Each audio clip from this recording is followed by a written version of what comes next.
Hey everybody, this is Patrick. This is going to be my second part to my past. This will bring me up through basically high school and towards the end of high school, and then what has happened to me since high school I'll talk about more in depth in other videos. Um, it was spring of 2010, the end of my 8th grade year. My mother's job had just moved again, and we moved down to Virginia. And by this time, my self-harm was getting much more damaging to my body, and I was starting to have health problems. I mean, my body just wasn't healing fast enough for what I was doing to it. Um, and I realized things had to change, or I wasn't going to make it. And I was, at this time, just bouncing between I didn't plan on living out of my teens to, well, I'll just keep going for a little bit.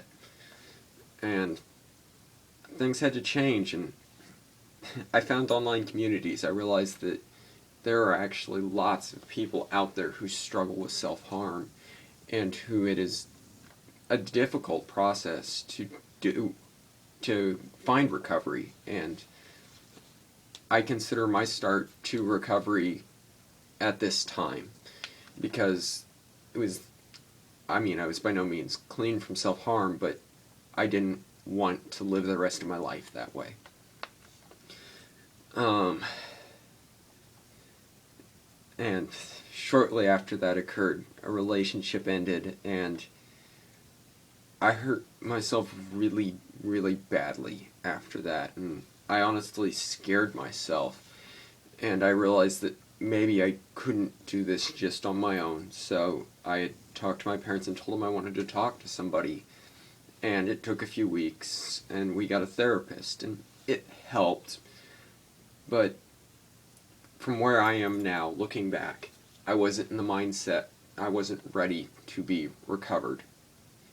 That coping mechanism was still my crutch. It was how I survived. And, say, by this time, it was beginning into my, my sophomore year, my 10th grade year. And, let's see, where was I? Oh, yeah, I was seeing therapists weekly, which was hard for our family because insurance didn't cover it, and we lived in the middle of nowhere where we were in Virginia, so to see a therapist we had to drive an hour and 20 minutes one way, and it cost a lot of money. And yes, it was helping, but the longest I was really going was a week or two without self-harm, and then I was right back to it again. And then I'd get clean for a week or two, and then I'd relapse for a week or two, and it wasn't what I would call recovery, it was just majorly reduced. And we ran out of money to do that, for me to keep seeing a therapist. And despite the fact that I was still honestly having a lot of problems, and it was still a very, very real struggle for me, I kept my mouth shut because I didn't want to be a burden. And hindsight 2020, I don't know whether that was the best or the worst decision made, but it's what happened. And let's see. And without having a therapist anymore, I became much more active in online communities. I was bouncing between two forums, sometimes using both, Suicide Forum and Psych Forum. Both were great communities for me. I wasn't alone. I could talk to people, I could help people, people could help me. And it was these communities that really opened my eyes to the fact that it's not a rare problem per se to have mental health problems. And it's just that people don't talk about it. Before I had left my therapist, I let my therapist tell my mother I was self-harming, and she cared and it worried her, but she didn't understand, and without that understanding, she didn't know what she could do to help, and I didn't even know what she could have done to help me. It was just me. So there was no hard feelings there. And then summer of 2012, this was my junior year.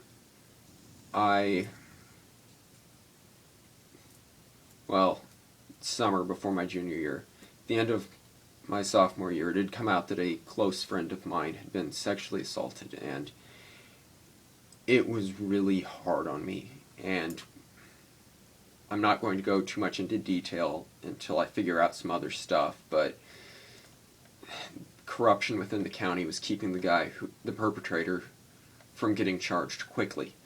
His parents were politically connected in small communities. If anybody's in a small town or ever lived in a small town, you know what I'm talking about.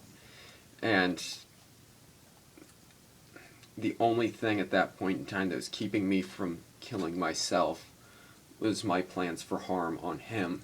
And he was finally arrested, and my plans fell through, and I floundered. I didn't know what to do. I was lost. And as the end of my plan, I had signed up for a job at a camp up in New York to get away. And I chose to go ahead and go on up to this camp and work that summer. So the summer of 2012, I was working away from home, and it was hard for me, and my mental state was terrible considering everything that had happened in the last 6 months. And I was blessed, I will say, to meet people who also struggled with mental health, who are Christians but understood that you're still human. And one of them I'm still very close to, I keep in contact with. And I would consider her one of my best friends, even though we don't get to see each other all that often. But it was the fact that I knew I wasn't alone. And it really helped. They cared. And I came back home, it was my senior year, and it was odd coming back home and seeing that I went from being independent all summer. I was getting a paycheck, I was buying my own stuff, I was going on. And then moving back home and living with my parents and being under their authority and having rules and everything, it was hard to adjust back after the independence that summer.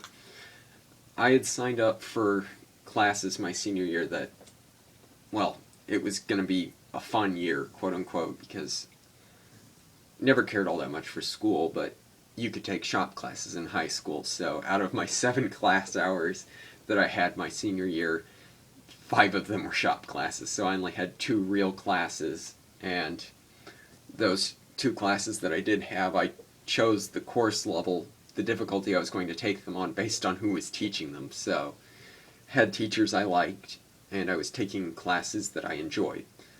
But senior year being the end of everything, you start adjusting, getting ready for college or training or getting a real job, whatever's going to come after. And for me, I didn't want to go to college, even though I was getting offers from good colleges offering scholarships for academics.